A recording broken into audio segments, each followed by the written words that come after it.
सुनो सिद्धार्थ कथा। सत्य कथा, पुरुषार्थ कथा, सुनो सुनो सिद्धार्थ कथा।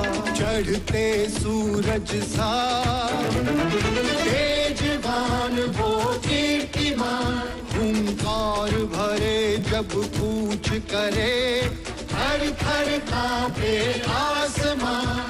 वो राजपुत्र वो शूरवीर, पर्वत को भेद दे उसके तीर, शांति का स्रोत करुणा की धार, निर्झर झरे मन से अपार। वो राजपुत्र वो शूरवीर, पर्वत को भेद दे उसके तीर, है शाक्य वंश का वो तारा, जगमग है जिससे जग सारा। सत्य कथा, पुरुषार्थ कथा, सुनो सुनो सिद्धार्थ कथा।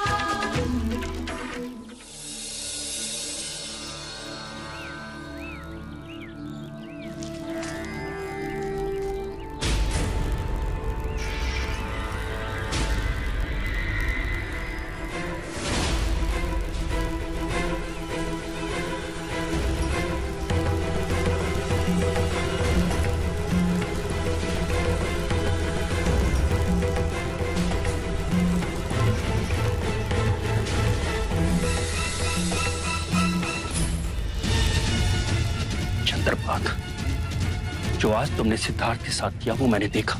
मैंने क्या किया है? ये तुम अपने हृदय से पूछो। इस प्रकार तुम अपनी ही हानि कर रहे हो।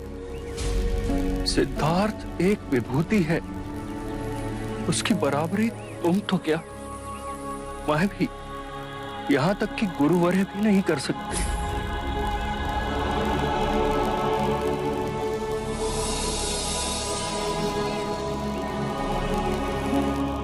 क्षमा करें मुझे, मैं अब कभी सिद्धार्थ की साधना में बाधक नहीं बनूंगा।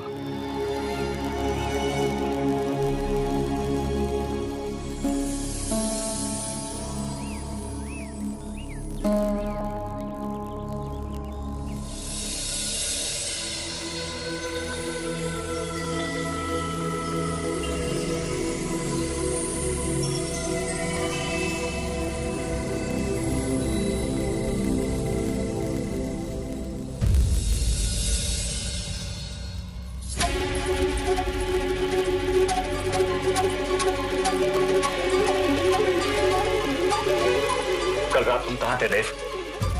आधी रात को लौटे। रंग भवन में था, पर आप दोनों एक साथ उपस्थित, अवश्य ही कोई उपदेश सुनाने आए होंगे। धन्य हो तुम देव। क्या मैं जान सकती हूँ कि महाराज के सामने इतनी उत्सुकता से सिद्धार्थ को लाने की बात करने का अर्थ क्या है? और वो भी अब, जब रास्ते का कांटा स्वयं दूर हो गया।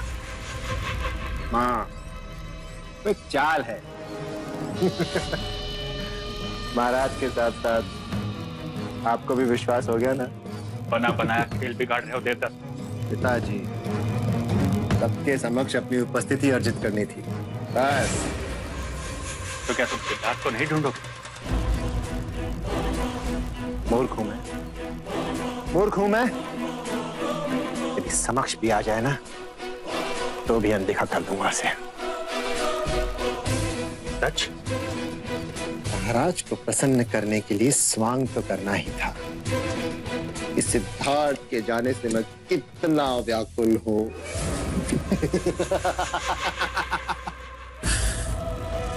मैं इतना मूर्ख नहीं हूं कि ये भी न समझ सकूं कि भाग्य ने मुझे दूसरा अवसर दिया है। आज तक सिद्धार्थ से जो कुछ भी मैं हारा हूं, उसे वापस जीतने का ये सुनहरा अवसर मैं हाथ से नहीं जाने दे सकता। कभी नहीं।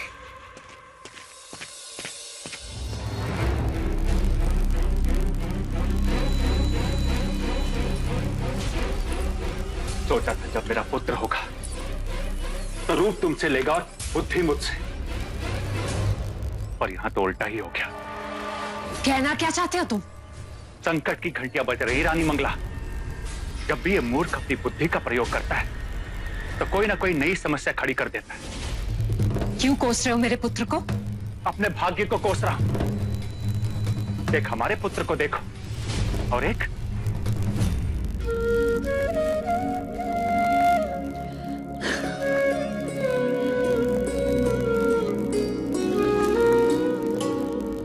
तुम्हारे पिता आज तुम्हें घुटनों के बल चलता देखते तो कितने प्रसन्न होते। हर माँ पिता के लिए उनके बच्चे का पहली बार चलना, पहली बार बोलना कितना हर्ष उल्लास देता है। तुम्हारे पिता इन सबसे वंचित रह जाएंगे।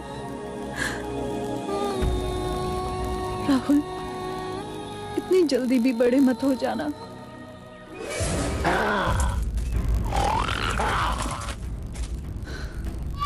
अरे अरे अरे अरे अरे अरे, हाँ डर कैसे गया? कैसे डर गया? क्षत्रिय पुत्र हो तुम, तुम्हें तो मैं अपनी तरह बनाऊंगा।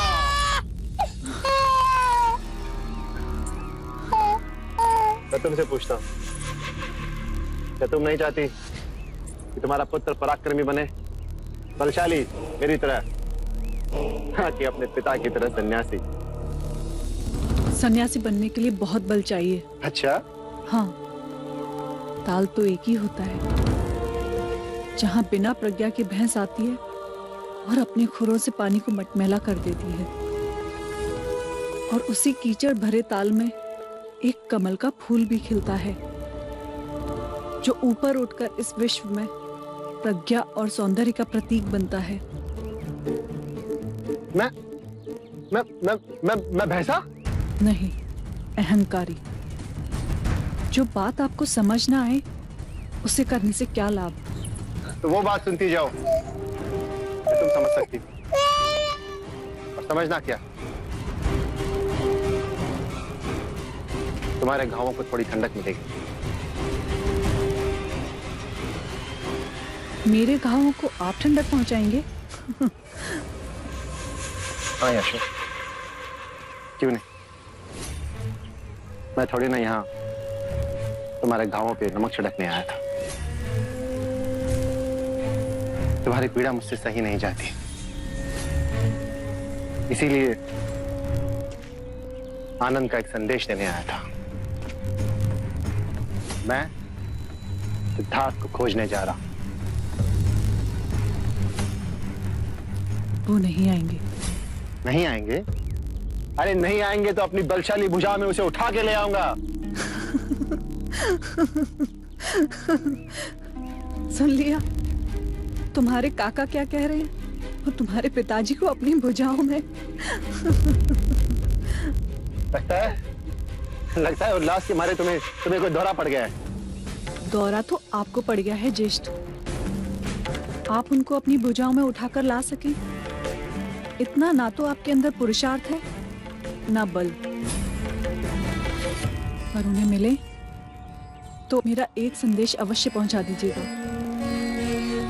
उनसे कहिएगा कि उनके आत्मिक मार्ग पर ना कभी यशोधरा बाधा बनेगी ना राहुल। जब तक उनकी शुद्ध आत्मा को उनके प्रश्नों का प्रति उत्तर नहीं मिल जाता, वो वापस ना लौटे। नारी का हृदय स्वयं देवता भी नहीं समझ सकते तो आप भी चेष्टा ना करें।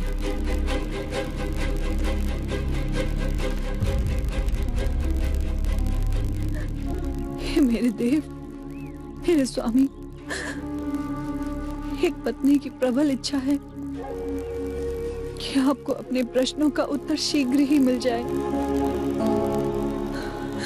और आपको किसी भी विवशता के कारण अपने कठिन मार्ग को छोड़कर लौटना ना पड़े।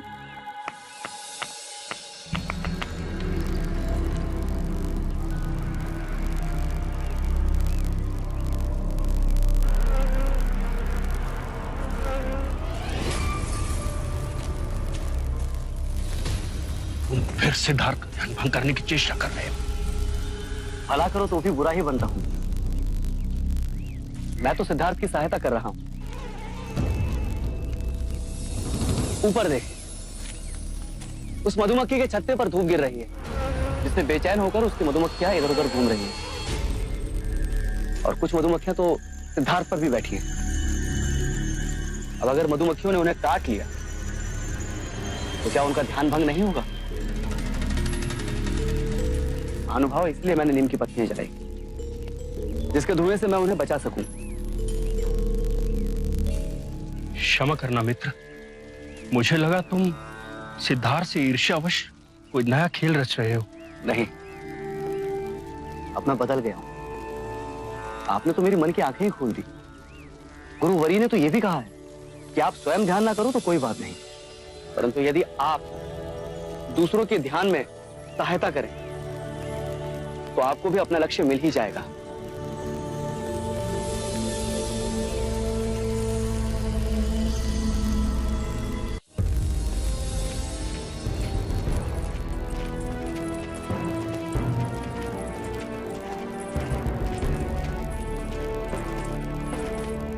अमात्य, युवराज सिद्धार्थ को खोजने के क्या प्रबंध किए? महाराज, युवराज को खोजने उत्तर दिशा में राजा अमितोदन जाएंगे, पश्चिम दिशा में कुमार देवदत्त जाएंगे और दक्षिण दिशा में मैं स्वयं जाऊंगा। भाई महाराज, प्रस्थान की अनुमति दीजिए। छोटे काका,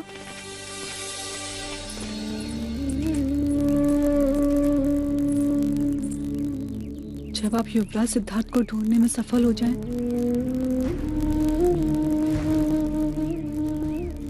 तो स्मृति के स्वरूप उन्हें ये कमल का फूल दीजिएगा और उनसे विनती कीजिएगा कि वो भी अपनी एक स्मृति भेजें। उनसे ये अवश्य कहिएगा कि यशोधरा हर क्षण उनकी प्रतीक्षा में आंखें बिछाए बैठी है।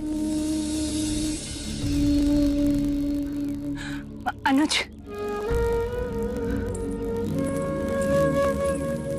एक बात का ध्यान रहे,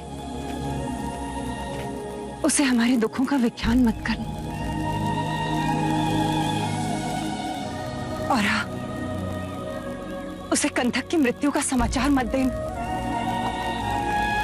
उसके कोमल हृदय को आघात लगे।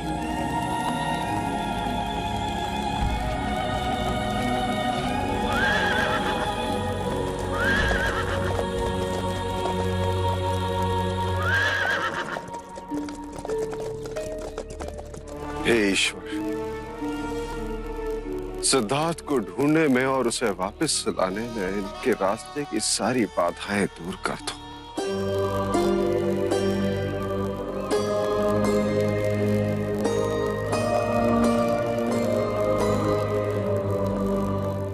वो नीले आकाश में उड़ती हुई चील देख रहे हो? जी गुरुदेव।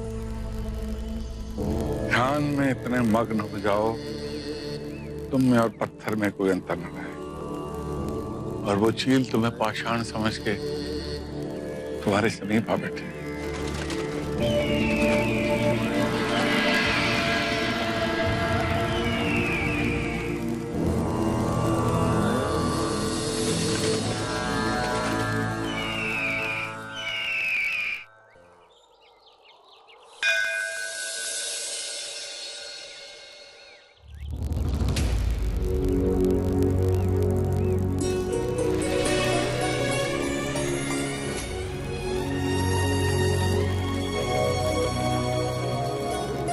मेरे सिद्धार्थ की रक्षा करना।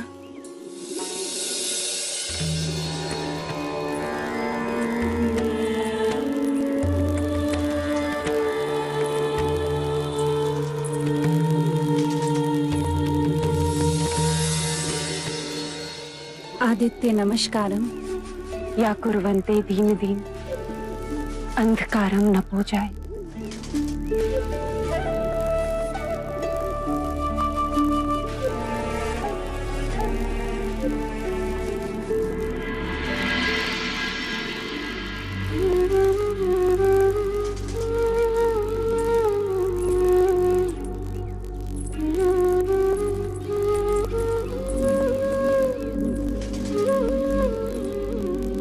यशो, यहाँ एकांत में बैठे क्या सोच रही हो? पहले युवराज की बातें अनोखी लगती थी, और अब जब सोचो तो बातें बहुत सत्य लगती हैं। वो कहते थे या तो ईश्वर कहीं नहीं है, या कण कण में ईश्वर है। तो सोचा, यदि कण कण में ईश्वर है तो मैं यहाँ बैठूं या मूर्ति के सामने बैठकर प्रार्थना करूं? बात तो एक ही है। पर भगवान के सामने प्रार्थना करके मैं मांगू भी तो क्या?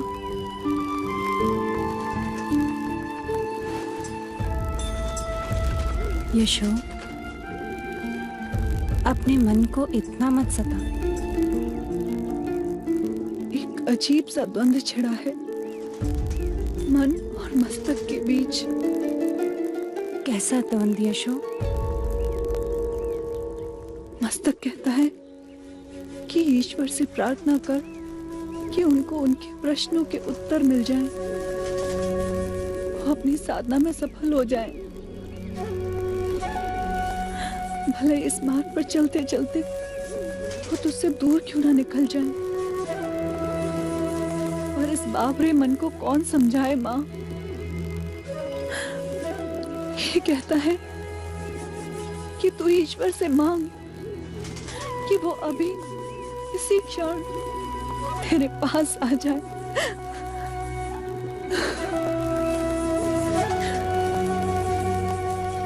एक और भय प्रतिदिन मेरे मन में प्रबल होता जा रहा है माँ, जैसे उनका लौटना असंभव लग रहा है। यशो,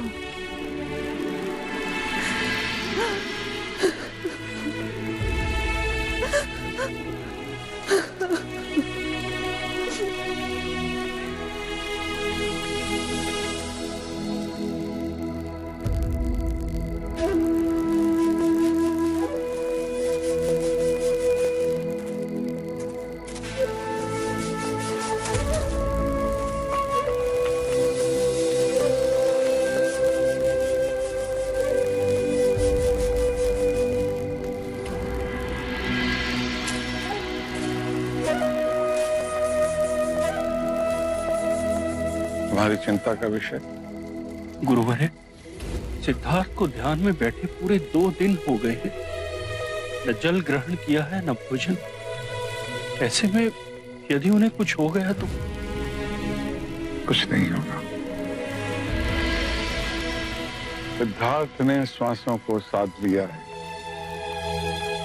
सिद्धार्थ ध्यान की उस ऊंचाई पर पहुंच गए हैं जहां शरीर के नित्य कर्म बहुत पीछे छूट जाते हैं। उन्हें जो आहार मिल रहा है वो आत्मिक सुख है। सिद्धार्थ जहां पहुंच गया है वहां तक पहुंचना सहज नहीं। तुम चिंता मत करो। जैसे माता गहरी नींद में अपने नवजात शिशु का ध्यान रखती है, वैसे ही मैं सिद्धार्थ का हर पल हर क्षण ध्यान रखूंगा। जाओ, तुम विश्राम करो।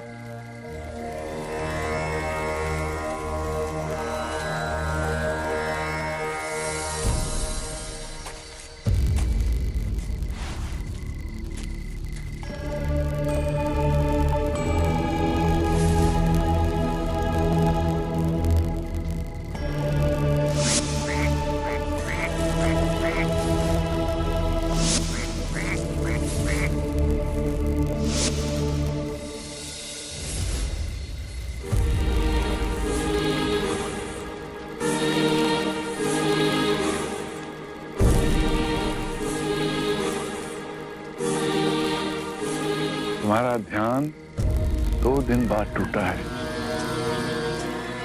मुझे समय का ज्ञान ही नहीं रहा गुरु। इस बार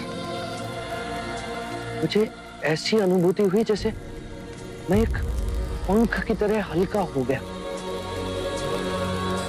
कहीं दूर नीले गगन में उड़ान भर रहा हूं, पहले पक्षियों की तरह, फिर बादलों की तरह और ऊंचा उठा, और फिर धीरे धीरे शरीर का आभास जाता गया।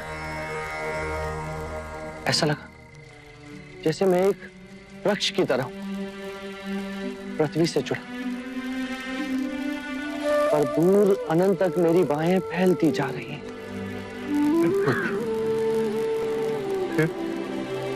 फिर चारों ओर अनंत शून्य की अनुभूति हुई। एक इतनी सघन शांति उजागर हुई, जैसे एक झरना हो शांति का, जिसमें स्नान कर मेरा रोम रोम आनंदित हो। मुझे इसकी अनुभूति हुई। अब तुम में और मुझ में कोई अंतर नहीं रह गया सिद्धार्थ। नहीं गुरुदेव। जिस ध्यान को साधने में मुझे 70 वर्ष लग गए, तुमने वही 2 माह में कर लिया। मैं धन्य हो गया। नहीं गुरुवर, आपकी और मेरी बराबरी असंभव। जब तक मैं ध्यान में था, मेरा मन शांत था। जैसे ही मेरा ध्यान भंग हुआ, वही पीड़ा और व्याकुलता ने मुझे आ गया। इसी सारस की चित्तार मेरे सामने वो सारे दुख, पीड़ाएं, व्याकुलता सब सामने ला खड़े कर दी। गुरुदेव, मुझे इस पीड़ा और व्याकुलता से मुक्ति का मार्ग समझाइए।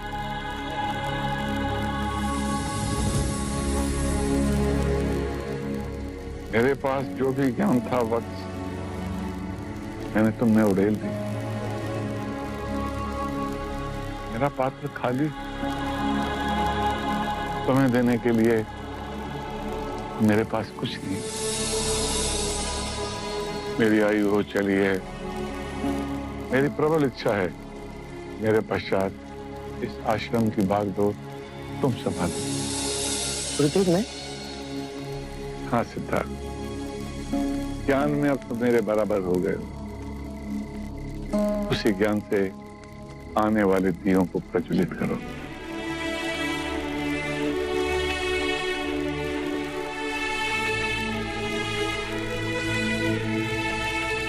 गुरुदेव, आपने मुझे इस योग्य समझा,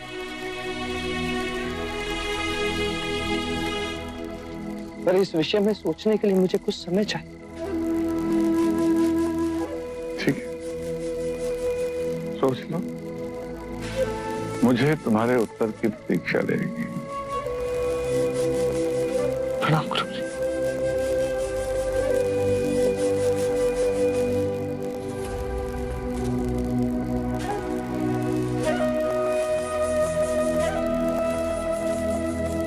अग्नि का स्वभाव कितना मधुर है। ठंड में ठिठुरते लोगों को ताप देती, भूखों को भोजन बनाने की ऊर्जा। परंतु ये अग्नि एक ही घर की सीमा में बन जाएगी। एक परिवार को सुख देने के लिए अग्नि अनगिनत मानवों को अंधकार और यातना में तो नहीं छोड़ सकती। गुरु की आज्ञा के आगे मैं नतमस्तक हूं, पर मैं यहां ठहर नहीं सकता। साधना के मार्ग में मैं जहां तक पहुंचा हूं, उसके आगे बहुत बड़ी अनंत की यात्रा तय करनी है। मुझे जीवन और मरण के चक्र से मुक्ति का मार्ग खोजना है।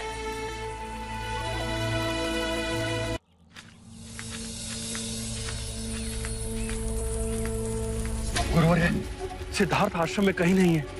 कहीं वो हमें छोड़कर तो नहीं चला गया? सिद्धार्थ को अब अनुमति की आवश्यकता नहीं है, और मुझे विश्वास है वो मुझे बताए बिना नहीं जाएंगे।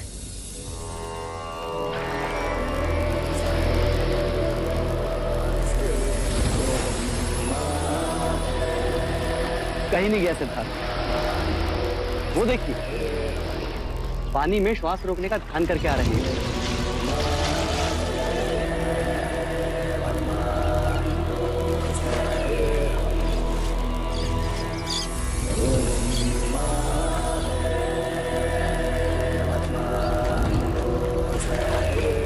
सिद्धार्थ, मुझे तो लगा तुम हमें छोड़कर चले गए हो।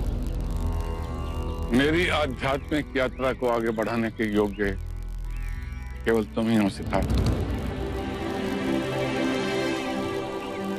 इस आश्रम की बागडोर अपने हाथ में ले लो वत्स। यह आपका मुझ पर अपार स्नेह है गुरुवर, और मेरे मन में कुछ और। कहो, निर्भय होकर कहो। गुरुवर, मैं आश्रम छोड़कर जाना चाहता हूँ।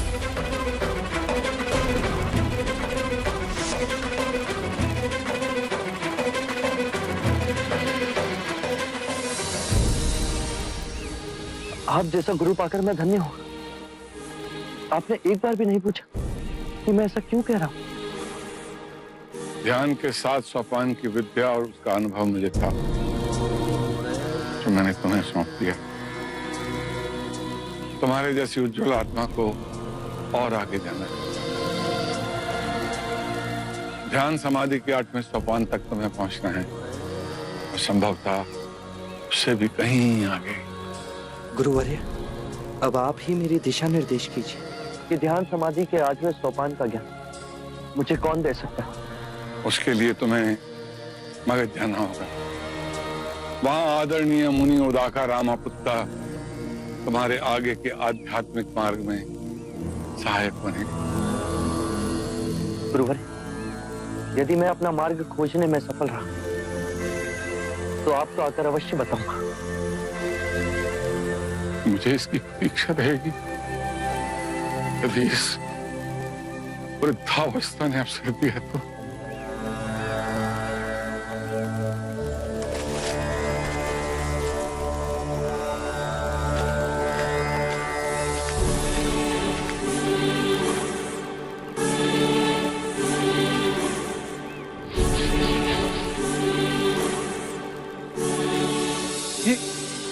ये आप क्या कर रहे हैं गुरुवर? तुम भी उनके चरणों की धूल अपने माथे पे लगा लो। कदाचित ये अवसर फिर कभी मिले ना मिले। वो देखो, युग पुरुष चला जा रहा है। युग युगांतर के पश्चात ऐसा युग पुरुष धरती पर अवतरित होता है, और धरती पावन धन्य हो जाती है।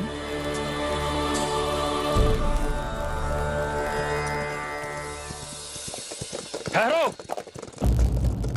यह आश्रम है, यहाँ आदर से आया जाता है। तुम भूखे नंगों का मैं आदर करूंगा? हमारे गुरु कहाँ हैं? अलार कलाम वहां है। उनसे मिलना हो तो विनय से उनके पास जाइए। हाँ।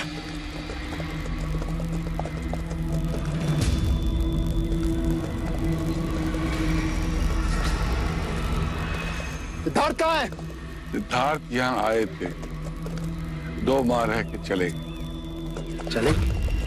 कहाँ चले गए? आपका परिचय? हम उसके भाई हैं। अंतिम बार हमने सिद्धार्थ को निकलते हुए देखा है। वो कहाँ गए हैं मालूम? पवन किस दिशा में बहती है क्या तुम जानते हो?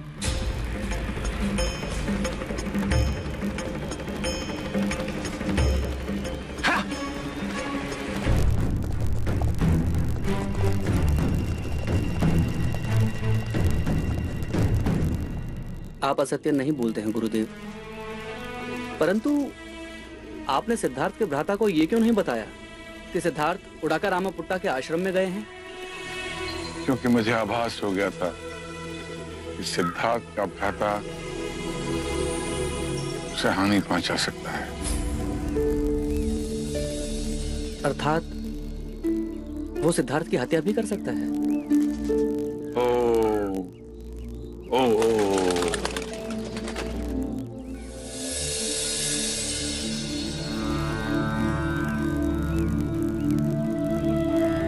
सुनिए भाई, ये मुनि उदाका रामापुत्ता के आश्रम का मार्ग कौन सा? मुनि उदाका रामापुत्ता जी, उनका आश्रम राजगृह से पूरब की ओर है। आप इसी राह से आगे बढ़िए। धन्यवाद। ये सैनिक पशुओं को कहाँ ले जा रहे हैं? राजगृह ले जा रहे हैं। क्यों? वहां इनकी बलि देंगे। बलियों? हाँ।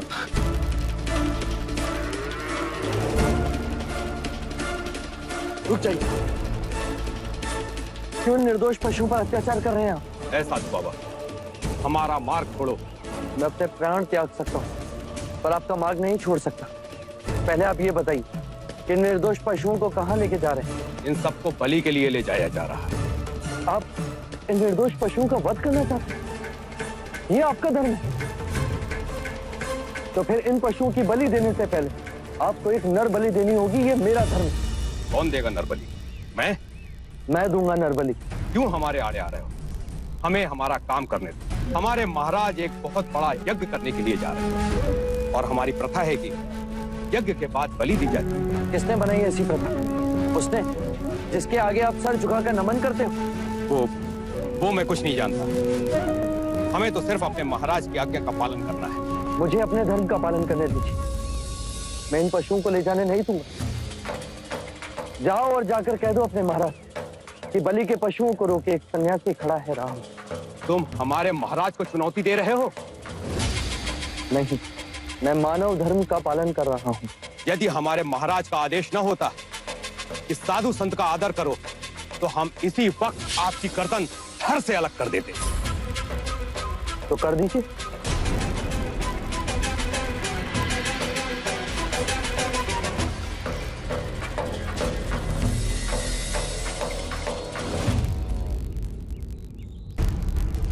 महाराज, 101 पशुओं की बलि यहाँ चढ़ाई जाएगी। उत्तर में मंडप सजाया जाएगा और 1001 विधियां उधर होंगी।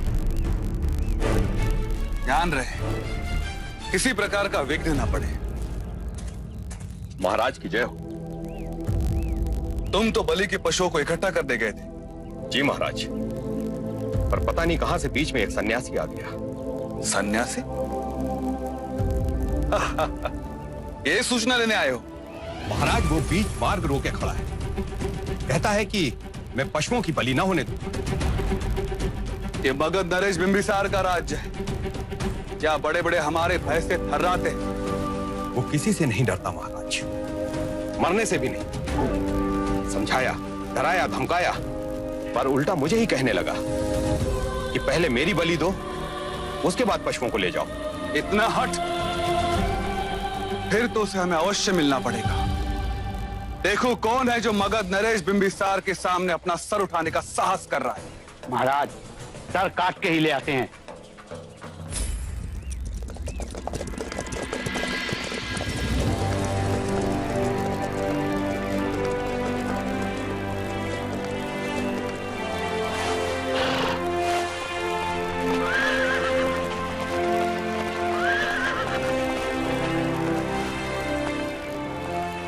ये मेरा राज्य है। यहां केवल मेरा आदेश चलेगा। असंख्य राज्य बने, असंख्य राज्य बिगड़े, अनित्य ही जीवन का परम सत्य है। अब धर्म की शिक्षा तुम मुझे दोगे? धर्म के नाम पर यदि अधर्म होगा तो मैं उसका विरोध करूंगा। यदि सन्यासी नहीं होते तो अभी तुम्हारी बलि चढ़ा देता मैं। सन्यासी की हत्या के पाप से आज मैं तुम्हें मुक्त करता हूं।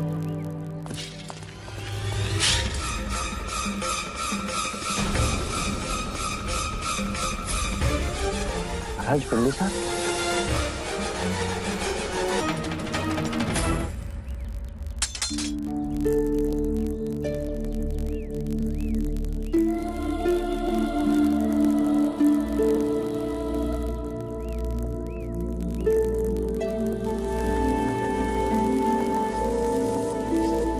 सिद्धार्थ, तुम सन्यासी? इतने बड़े पाप से तुमने मुझे आज बचा लिया। आपके हाथ मुझे मृत्यु भी स्वीकार, परंतु इस जीव की हत्या का पाप कहीं अधिक बड़ा होता है।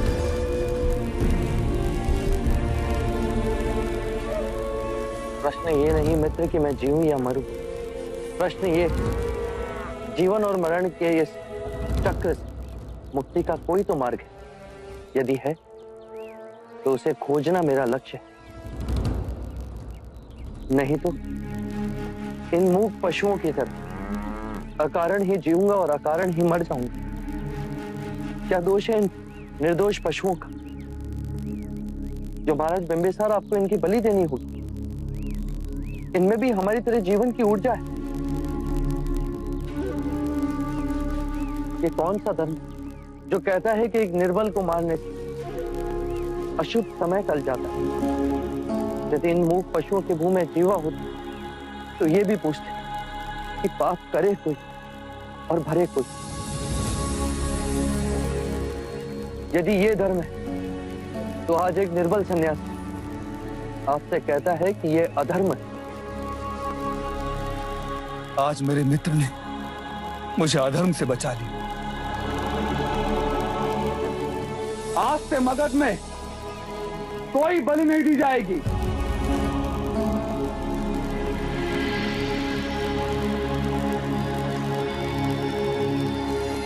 सिद्धार्थ, तुम्हें इस अवस्था में देख ना सकूंगा, इतना बल नहीं है मुझे।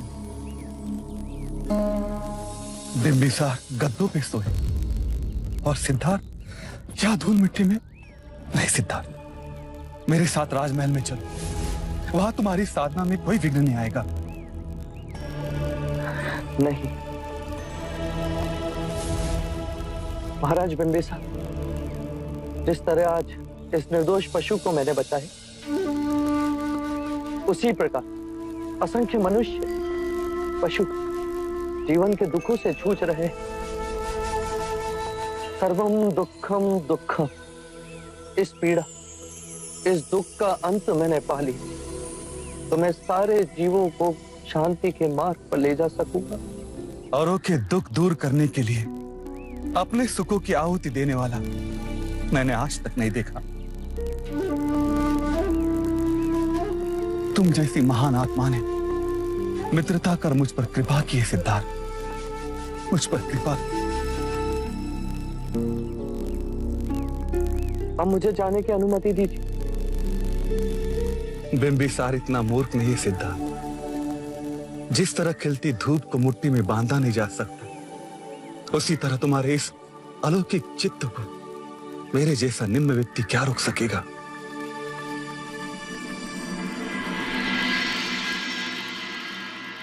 सिद्धार्थ, मित्र को एक वचन दोगे?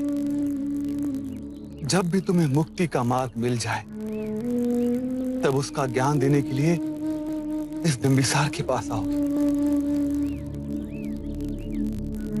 वचन दिए।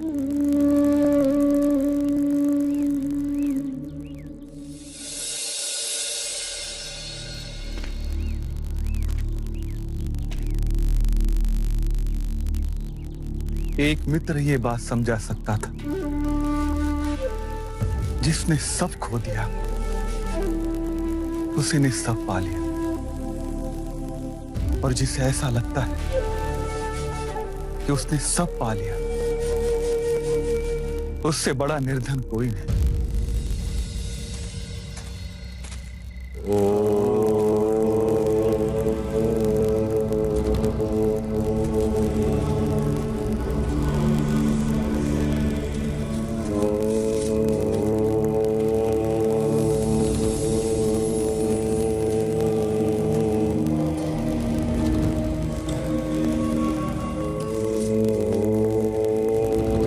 महाराज,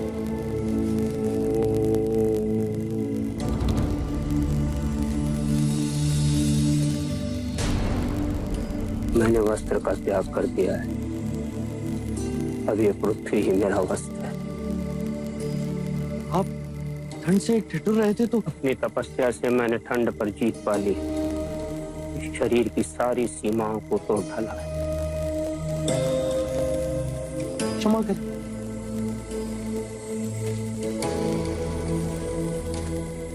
महाराज, आप इसे ग्रहण करें। मैंने अन्न और जल का त्याग कर दिया। आपने ये मार्ग क्यों चुना?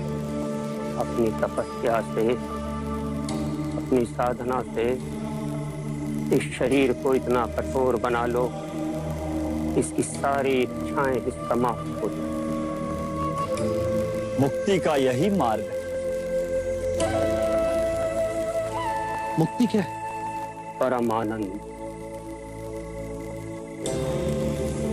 बस दुख के सहारे परमानंद कैसे मिल सकता है?